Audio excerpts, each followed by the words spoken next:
What's going on, everybody? I'm Corey. And I'm Mignon, and we want to welcome you back to another episode of Tea And Worship. Now, before we get into this great power-packed show that we have today, we want to thank you, all of you, for watching us every week, man. We could not do this thing without you. We appreciate it so much.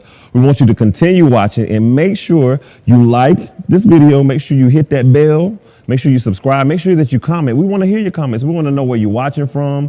And also make sure you're sharing this with your friends, your family, your coworkers, everybody, so that they can get some of this good tea and worship. Now, we're not giving you this just for no reason. We want y'all to share this with everybody that you know, okay? So we are so excited today. So excited. Actually, this person has been here before, but we couldn't have our second season without this person coming back. Y'all want him back because we wanted him back. And actually, this great set, ain't this set nice? Ain't this set nice? Beautiful. This set probably would not have happened if it had not been for this individual. Yeah. And also, you know him as a pastor, but we're not even talking to the pastor today. We're talking to the artist, the bona fide artist, the Billboard chart-topping artist. Yeah. None other than Dewey Smith.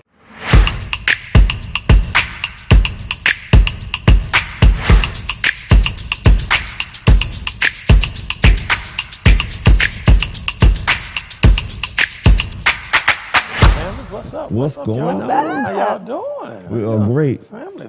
Thank you so much for coming back. Number 2 pencil. You did. Y'all look great. Thank you, Pastor. Thanks for having me. Thank you for coming back. Y'all We upgraded appreciate since it. the last show. Look at that. now. We're doing big I things. see God's enlarging y'all's territory. He really Oh is. my goodness. But we learned he enlarging yours. Oh, yeah. You are charting. Can you believe that? Can you believe it? Can you believe it? I believe it. I'm next to y'all, absolutely. I can believe. Since I'm next to y'all, I can believe it. How does it feel? Unbelievable. You know, something my mom always wanted me to do. Music was my first love. My dad put a guitar in my hand at 3. I started playing piano at 5. What? I had my first church job playing drums at 9, and then I ended up on bass guitar. So music was my first love. But when I started preaching at age 17, you know, people was like, "Man, come on, be a preacher. You can't do that." So to be at this stage in my life is mind blowing. Really. Yeah. Awesome. It's such an incredible record. Can you share your team? Like, who all played a part? Well, I mean, I'm thankful that, you know, it's been a vision a long time. I was having a conversation with some of our people, and in October of 2020, and I was talking to John Webb, who's one of our musicians, fills in for us, and plays for us, and is a producer, and we were having a conversation. He and our sound guy, Derek Stevenson, it was like, "Man, let's get in the studio." And, you know, we went in the studio, and the first time we were there, we came away with 3 songs. Wow. I'm like, this is really Incredible. cool. And so John, Darius Polk was part of it, Jules Bartholomew, Black Elvis, Dennis Ross, Zebulon Ellis did our BG arrangements. You know, around that time, we wanted you to be a part of it. You know, you were ill at that time, but you know it's the first one, so we got plenty more, and so I'm just thankful. I really am. That's awesome. I mean, if you don't already have his new album, God, period, I don't know what you're doing if you under a rock. Period. Or living like under, I don't know what's going on, but make sure you go get it. And considering, you know, the fact that the album has come out, now you are touring and like you actually came here from somewhere else. Yeah. What's that like being, you know, the touring artist now? Now here's the thing: what's amazing, you know, and I didn't realize it until like my team and digital team was telling me about it. Like, okay, they went through YouTube. I never thought about it because I don't really watch a lot of that stuff, and pulled up clips of singing clips from church from 2000 way back and compiled the views. We were doing a lot of old school stuff when I first moved to Atlanta with church, so a lot of hymns. So a lot of people who like old school music would go to YouTube, like, this is good stuff, a hymn of the church. So I didn't know they were doing that. But long story short, they compiled almost 100 million views of just with all the cumulative clips on YouTube. So it's like 100 million views of all of the clips. It's like, so what made you think, so people, even though you're new to music, you're really not from a YouTube perspective, because people know the church is a musical church. Right. So that's the piece that just like, okay, I've been preaching everywhere since I was 17, but it's like, wow, this is music. So it's almost like combining ministry with the artistry piece. So I'm learning about that piece. But I've been traveling. Most time when I go somewhere to preach, I'm gonna sing anywhere. That's right. You know, like me and Young's dad, both y'all travel pastors and sing with singing groups, and you're both professionals. So for me, it's like, okay, so if I go preach somewhere now, instead of singing somebody else's song, let me throw one of mine in there. So true. You know, so it's just kind of like I'm just getting comfortable in that aspect. But when you think about it, we've been doing music a long time, just not Absolutely. from the way you guys have done it professionally. So we know if we ask you about being a pastor, preaching, like you can tell us about that with your eyes closed, sleep. You know, you mentioned that you're still learning, but what have you learned so far? Like we know you're still learning, but with the artistry, what have you learned about being an artist so far? I think the key to it is being yourself. You know, I realize that knowing who I am vocally, knowing the audience who God has called me to be, and I know there are people who like what I do. So me doing what I do and trying to find something that works for me. I mean, you got so many incredible male vocalists out there, and you know, and most of them sing so high, the songs are so way off the charts.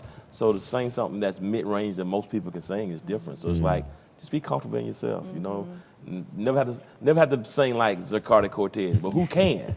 But find your good song and be authentic with it and hope it'll bless somebody. So that's what I'm trying to do, just be your authentic self and do the best you can. So I think that's one thing I'm learning, and just know what songs fit you, and really exegete the crowd. Like, who is this crowd? Which I do with preaching anyway. Like, okay, this is a younger crowd, or this crowd, trying to feel out what the crowd, what kind of music or what song would fit that particular context.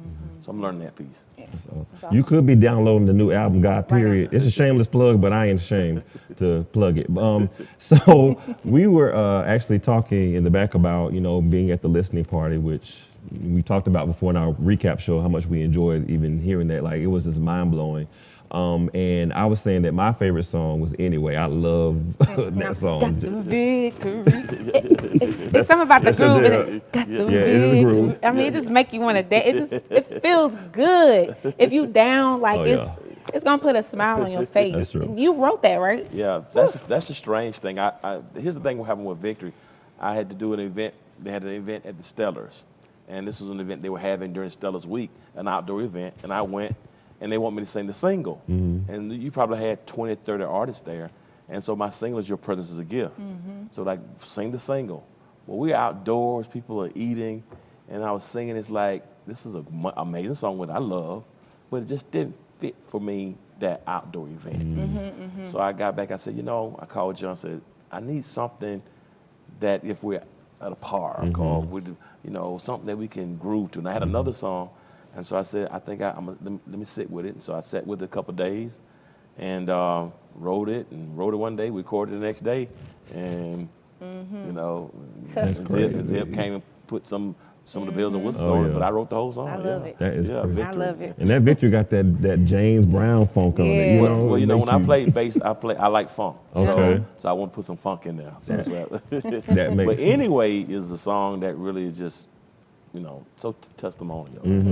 It's one of my favorites. Yeah, it's one of my favorites too. Oh yeah, definitely. So, you know, now that you are like really a true artist and you're touring, and like we said, you know, your album is topping the charts. Where do you want this to go? Is this, you know, something that this one album, or where do you want to go with your music career? It's interesting you said that. Really, what I want to do, the most important thing for me, was the label. Okay. And I was saying to myself, one of the reasons why I didn't do music, because my mentors trying to help me were like, dude, preach. Because here's the issue, most of the pastors who are artists, most of them, they might not want to say this publicly, but I'm going to spill the beans. They struggle because a lot of people would prefer to hear them minister through song than through the word. I mean, Pastor Clay Evans, he would get, I mean, if you called him a singing preacher, he would almost come unglued because he felt it was disrespectful. Wow. singing preacher. He felt you should call him a preacher who can sing. Bishop Marvin Winans has the same problem. Bishop Marvin Sapp has the same issue. Charles Jenkins has the same issue. Pastor Shirley Caesar has the same issue. Pastor Bishop Jason Nelson. I can go on and on and on and on and on about these great singers who happen to be preachers, who sometimes their preaching ministry doesn't get the same level of appreciation. So true. As a music ministry. So I think that's why the mentors were like, man, stick with preaching, be respected as that. But I just, so those labels, and boxes, I said, you know what, man, boxes are for things and not people. So God, if you gave me this gift, let me just try. Oh, yeah. Because I've been writing music all my life, but I just stopped because I'm like, be respected as a preacher. Because it's just, many of them struggle. It's like, I want to be a preacher, but people don't invite me to preach, they won't invite me to sing. You know what I mean? So they struggle with that. They may not say it, but they struggle with it because they want to be respected equally in both. And so some I'm not going to do it. Well, we hate to do this, but we got to stop for a minute and go to a break. But we will be back with more Tea and Worship with Mignon and Corey and none other than E. Dewey Smith. Stay right here on the Hope TV.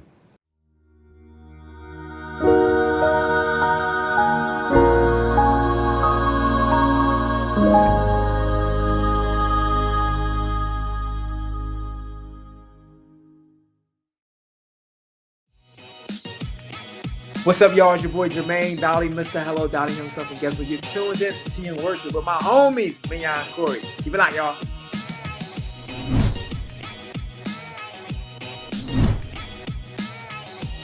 Hey, y'all, it's Candy West, and you're watching Tea and Worship with Mignon and Corey.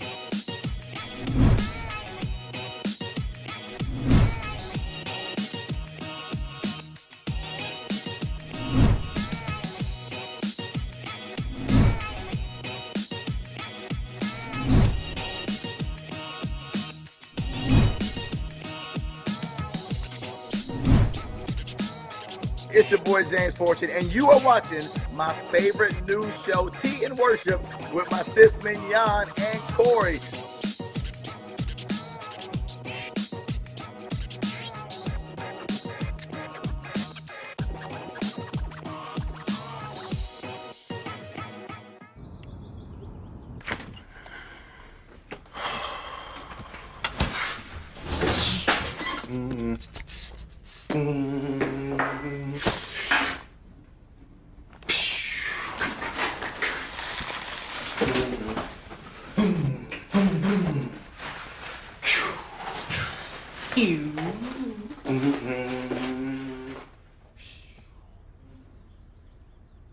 Welcome back to Tea and Worship with Mignon and Corey. We are still here with E. Dewey Smith, and we were just having a great conversation. And would you please just touch some more on, where you want your music career to go? It's amazing that what I want to do is, since I felt like my gifts were repressed. The advice was, don't do it. So I want to be the preacher who says to others, do it. Yeah. Okay. So for me, I'm going to do more music myself, but it's really more about the label. I want to, produce music. So we signed an artist out of Memphis, Tennessee, Courtney Franklin. His album is going to drop in first part of next year, and we also signed another artist today, as a matter of fact. Nice. His name is Pastor Michael Lampkin. Okay. Oh, yeah. Oh, yeah. He was on Sunday Best season. Oh, yeah. I don't know, out of St. Louis. Amazing singer. And Dana Soray produced his project. Oh, my It is goodness. amazing. Oh, yeah. Michael is an amazing singer. So his project is going to drop next year as well. I'm also working on getting music for our choir record. So we're going to do our first record, House of Hope. Yeah. House of Hope Time. music. House of Atlanta. Awesome. So we getting some music for that now. And of course, Mignon is going to be a part of that process, and you, of course.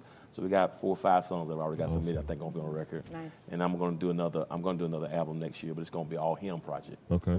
So what my long-term goal is to move more to the executive piece. I want to give a place where people who are gifted, that we could put resources behind them. Nice. And because a lot of times the labels don't treat people right. And I just think that sometimes they don't know how to use the church and incorporate the church. And what I'm seeing now is church people if you respect the church, because that's what's happening with my record, is pastors and church people that like, man, we can support you. Because when you're trying to do music downloads and iTunes and Tidal, you know, it's just hurt the industry so bad. Oh, yeah. So if we can help people produce their music, studio, top quality, and put our resources behind people, it makes it easy for them to go ahead and produce their stuff. We got a place we can do. It's a one-stop shop. We can we can video them. We can leverage our relationships with them, with the church, my relationship, so they have somewhere to sing. Oh, yeah. So I want to be a place where we can do all kind of music. So it's really more about the label than necessarily my own artistry. But although I'm going to still write and sing my own songs, but it's about building an organization that we can put people, you know. Yeah, that's what I want to do. If Hillsong can do it, Elevation Worship can do it, why not us? Exactly. Absolutely. That's so true. Absolutely. At the listening party, you know, they played a song with the amazing Lisa Page Brooks on there. Are there any more people that you dream of collabing with? I mean, it's so many, you know. My ultimate dream for as a male vocalist is, of course, going to be Bishop Marvin Winans. You know, Bishop Marvin Winans. You know, I love. I can't take that. Yeah, I love You and Marvin? I love Bishop Marvin Winans. So I want to pay homage to him. You know who he has been musically in ministry, and also Bishop Morton. So that's one thing. To have Bishop Marvin Winans as a part of it. But it's so many other people. I mean, young, you are incredible. Leandria Johnson, we talked about. We almost did something on this one. Just we ran out of time. Dorinda Clark Cole, who I love. So that would be my, you know, immediate. Can't go wrong with none of those. Yeah, but I got so many. Right. I mean, I just love the industry and love people who've been doing it a long time. But those are some of my favorite. Those are some of the immediate goals I like to make happen. Yeah. So we know Christmas is around the corner. Yeah. What are we gonna get from you for Christmas? Well, you know, I was having a conversation with somebody from Radio 1 DC, and they were talking about, this has been 3 weeks ago, the lack of new music for Christmas. When you think about Christmas albums, we still singing, Jesus is the reason for the season. So not a lot of, I mean, think about it. We still, every Christmas, what we going to hear? The Temptations. Yep. You hear Mariah Carey. You're going to hear Donna Hathaway this Christmas. So it's still more the classics. Yes. But when you talk about a lot of new Christmas music that we sing for productions, not a lot. So I had a conversation with them on a Wednesday. This was back in October. And they were like, we have a whole separate chart for Christmas music, but not a lot of new stuff. So I flew back. I was in D.C. or New York, I believe, and I flew back. And on a plane, I just started writing some words. And I got back, and that Friday, I called my producer and said, man, I got a song. And we recorded it. So I wrote a song called Christmas is About God's Son. So I think it feels good. It's a message of Christmas, but I think it's something that liturgical dance group can dance to, and I think it's going to be a part of. So I think it's going to be a classic song. I can't wait to hear it. Yeah. I can't wait either. Y'all got to sing it for me. Will. Yeah. Now, I want to share something that a lot of people might not know that about you, that you are, this powerhouse singer, of course we know, and preacher, but a lot of people don't know that you kind of introverted. Like you a little shy. I shared a story with me and Jan when we were gearing up, and I said, when I worked for SunTrust Bank, Pastor Smith would come and he would always be on that phone, and I'd be like, "Would you pay attention so I can help you with your transaction?" But I know that part of it is that we see what we see on stage, but behind closed doors, you're just very cool, very cool, calm, collected person. But where does that fire, that power come from when you're singing or preaching? Where does that come from? That's a great question. I mean, I don't know. I'm peaceful. I am quiet. The state when the lights come on, it's like I don't know what it is. But I struggle until I get to the lights come on. I mean, even today, even doing this interview, there's a struggle. It's like, oh God, I'm very nervous. But then when I get here, it's like, okay, something comes. I mean, and I don't know. My family's all the time, if I'm around people I love and I'm comfortable with, I can be the jokester and that kind of stuff. But other than that, I don't really see a whole lot. I don't know. It's just, I don't know. I don't know what my dad's like that, I guess. You know, so I don't know. It was just hereditary. He got it honest. Yeah. It's hard to believe that, you know, like working with you and being with you in ministry, it's just hard to believe and accept that you quiet. Yeah, I mean, when I'm with the staff and the team, you guys, it's like I want to encourage everybody and lift the spirit and make it the atmosphere fun. So it's work, but it's like I feel like I got to pour into the team to affirm and let them know I love them and you know and appreciate everything. And so you know if somebody don't appreciate it, it won't be like you know so equal. So those moments when this wasn't good, it's not anything that's intimidating because they know he's gonna affirm us, and if it's not good, we don't fall out. It's just not good. So I try to work hard so that when there is an issue, because I think sometimes even parents do that. When something's wrong, they tell you that. But they never tell you the good part. So I think that's why I try to, share that, the love, to make it the atmosphere fun, so it won't be like a tyrant or people so timid to be, make a mistake, you know. So I think that's, and when I know people have my vision and love and support me, it makes me want to. To give and support them. So I think it's easy to do in that regard. Understandable. I feel like Mignon is somewhat similar to that because she's, a little subdued, but when she get on that, she get that mic in her hand. That's a good point. It's like, what? Who was that? Just to switch gears a little bit, one thing that I love about you as just a person is that you're so socially conscious and you are not ashamed about just sharing your feelings about, certain things that are going on socially. And, right now we know a lot of us have been glued to what's going on with the Ahmaud Arbery case.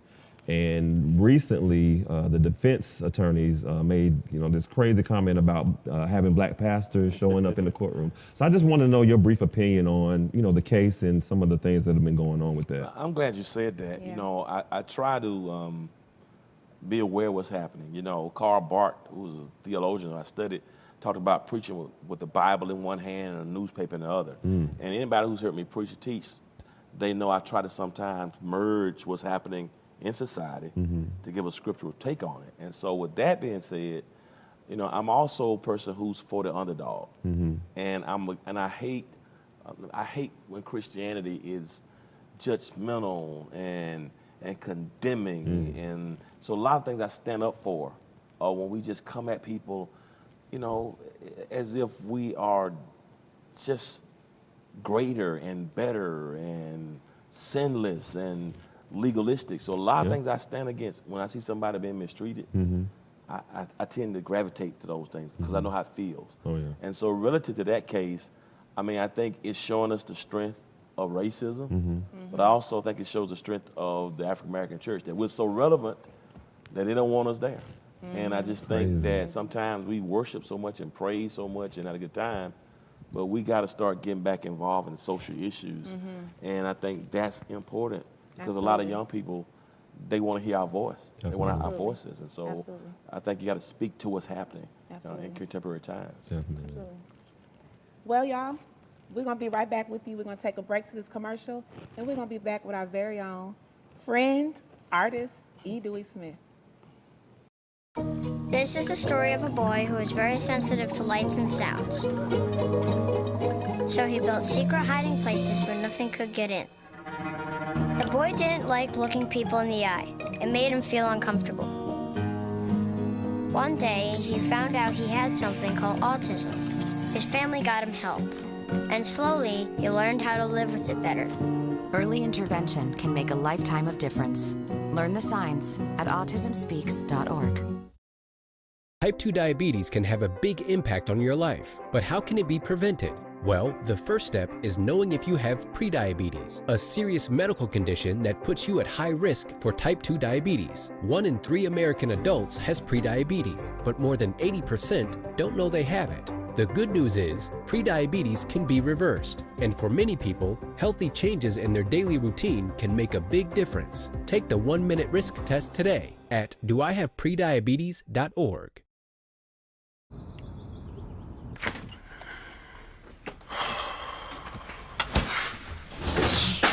Welcome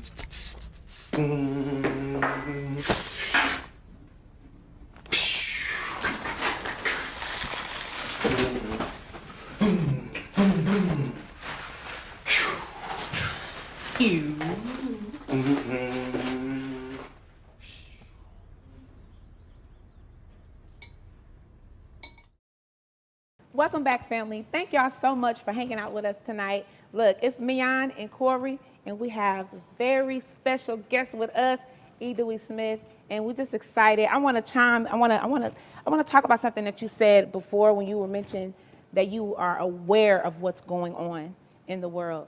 As someone that works with you, not only are you aware of what's going on in the world, but y'all look, he's aware of what goes on with us. Oh, man. Like, we're not just here a part of the ministry, but he's concerned about us as a whole. And there was a conversation that I had with him, and it was a hard conversation. I didn't understand it. And honestly, I didn't understand it until recently, I had a conversation with someone, I had an incident with someone, and the conversation that you and I had about loyalty hit me. And I wept and wept and wept because I then understood what you said when you mentioned loyalty is everything. Wow. It hit me in that moment. And I just want to say thank you for being honest and for being real, even when it hurts. Wow. Because in the long run, it just makes us better. And you know I'm about to cry. I be getting emotional, but I get emotional about people that God strategically placed in your life, you know. And I've always asked God, being away from my father, bring me a father. Wow. And that's what you have been to me. And you have seen greatness in me. And I'm just so grateful and just so thankful that you love me enough to even be hard. Because we need it, you know, and then you turn around and you love me, you know, and I'm just so thankful for that. So, y'all, he's aware of to the point to where, I mean, he knows everything, and I don't understand what goes on in your brain. History book. Well, you know, it's funny, Mignon, you know, and you've been here around 10 years, and the first time we met, I didn't know who your dad was. I loved your dad since I was a kid.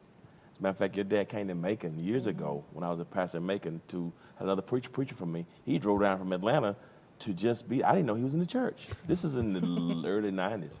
So I've always loved you, and you've done stuff when we need some studio stuff. I did the jingle one time for the broadcast. I don't know if you remember that. Yeah. I think you did help with the jingle. You did the vocals for me. And when you came back to do worship, in a more consistent way, I saw who you were. You know, and just the gift has always been there. It's like, okay, now she's gonna.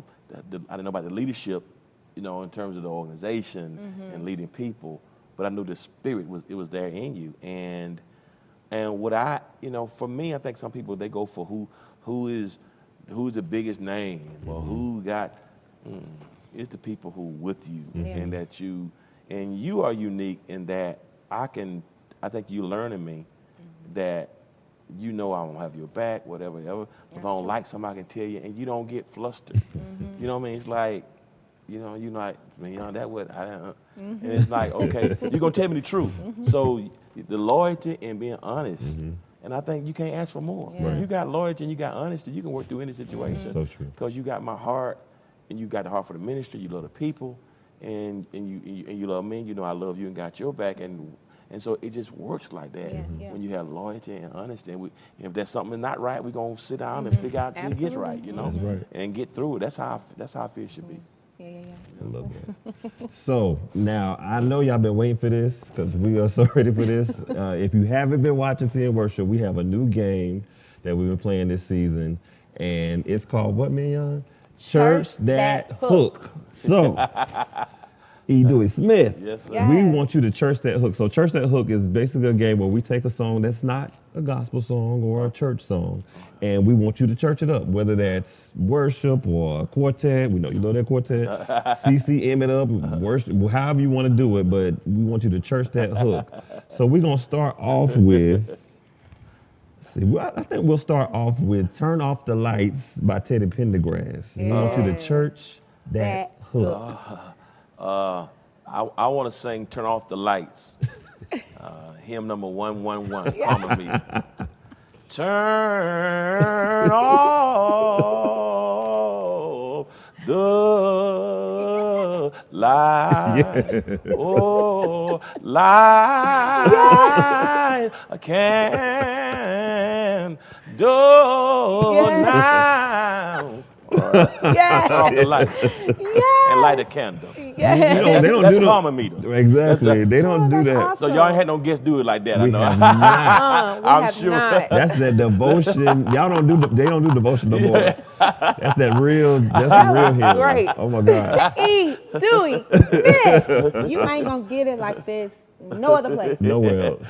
Every Friday night here on the Hope TV, Tea and Worship. Y'all look, y'all have been hanging out with us, and we are so grateful for all you. of you. Don't forget to like, share, hit that bell, tell everybody about us. Look, you're gonna get the best of the best here. We're so grateful and so thankful for our very own Dewey Smith for hanging out with us tonight. Look, did y'all enjoy that? Look, church, that hook is off the chain. Do you hear me? It is off the chain, and it's only gonna get better and better and better. But look, before we go, we want him to share a few words of encouragement, and then we're gonna shoot it over to that performance by our very own Dewey Smith. Encouragement. Hey, family, if you're watching, I would just want you to know if you love music, if you have a book you want to write, if it's going back to school, let my life and let what I'm trying to learn and do now be an example to you that you're never too old, that it doesn't matter which side of the track you're from, or the highs or the lows, the goods and the good or the bad. If God has a purpose for you, God had a purpose for you before you had a past. God had a purpose before others had an opinion. So live by faith. There's a book, write it. If there's a degree, pursue it. And if there's a business, start it. And the God who starts always finishes before he starts. And so he that hath begun a good work in you, he's able to perform it and complete it. So you be encouraged. Yeah. Do what God has called you to do. Yeah. Look, thank y'all again. Our goal here is to make you laugh, but ultimately we want you to leave feeling encouraged. So we'll see y'all next week. Let's go to that performance. Bye, Have a good night.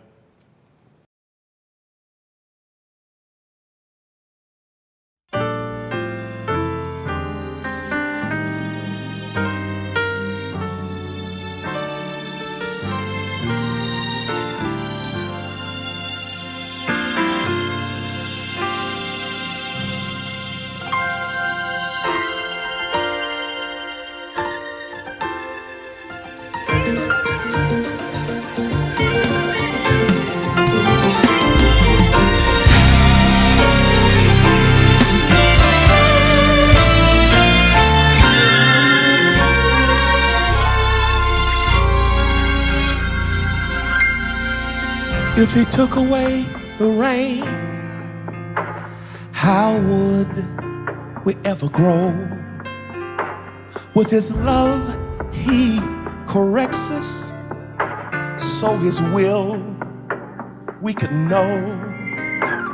If he took away the pain, I doubt we'd ever change.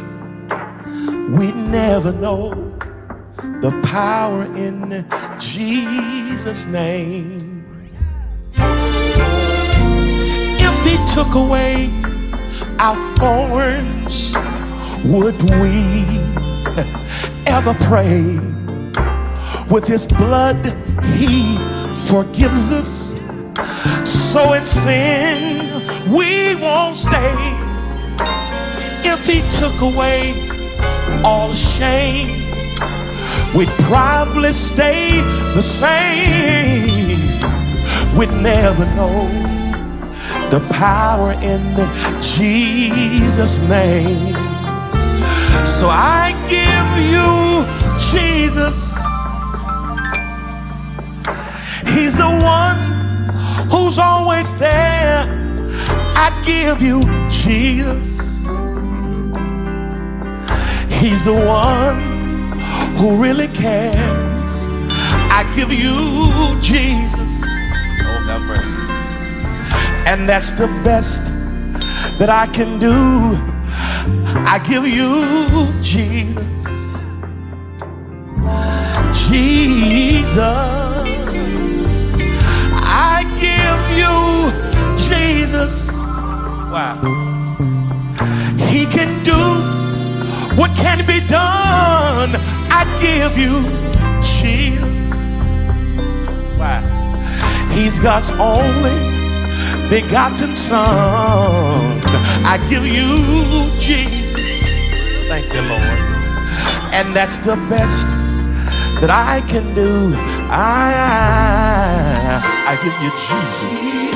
Yes, I do. Nobody like my Jesus. You can always call on my Jesus, and can't nobody do you like my Jesus. I give you Jesus. He's a friend in friendless times. I give you Jesus. He'll be your friend, cause see, he's been mine. I give you Jesus. Oh. And that's the best that I can do. Listen, cause he's a healer, sustainer, provider. He'll be your protector. I give you Jesus. Woo! When your pillow is wet with tears, I give you Jesus. I guarantee he'll be with you throughout each and every year. I want to give you Jesus. My.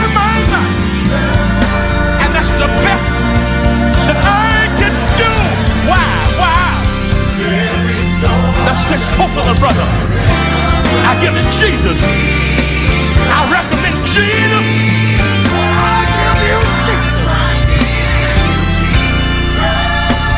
When you're down, I gotta give you Jesus. Why? For the step in right on time.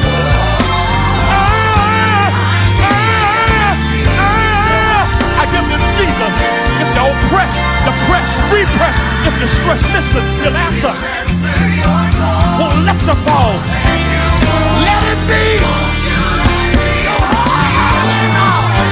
I give you Jesus. Woo! He's a friend in friendless time. I give you Jesus. My. He'll be your friend. Oh, see, he's been mine. I give you Jesus. Nobody like my Jesus. Listen. I tried him. I know him. He's a keeper. I want to offer you Jesus. I give you Jesus. As you're watching right now.